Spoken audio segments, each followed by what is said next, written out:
Почитуван ректоре, почитуван градоначалник на општина Битола, почитувани проректори, декани, деканки, почитувани колеги. Чест ми е што денеска стојам пред вас и како професорка по англиски јазик на Универзитетот Свети Климент Охридски и како министерка за култура.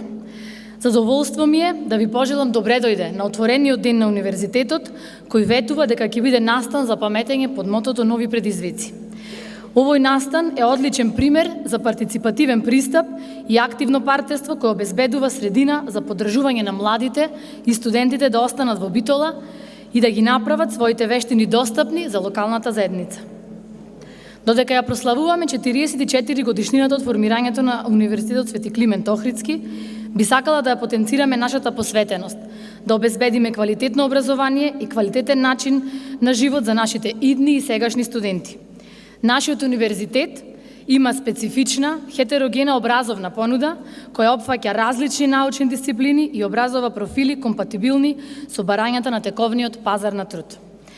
Нашиот концепт за следење на студентот од упис до вработување е еден од приоритетите на овој академски тим на УКЛО.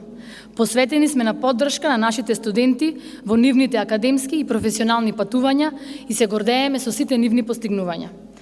Со задоволство можам да соопштам дека на денешниот настан имаме можност да се поврземе со бизнис заедницата преку промоција на отворени работни позиции за невработени лица. Оваа програма е погодна за УКЛО и пријатели нови перспективи и придонесува за мотивирање на младите да останат во Битола и да студираат на УКЛО, да се образоваат, да започнат сопствен бизнис и или да се вклучат во образовни програми и да работат на сопствениот растеж и развој на кариерата. Подгответе се да тргнете на трансформативно патување на откривање, учење и личен растеж. Ве покануваме да ни се придружите на Универзитетот Свети Климент Охридски Битола. Со нетрпение очекуваме да ви посакаме добре дојде во нашата заедница на академски граѓани и научници. Ви благодарам.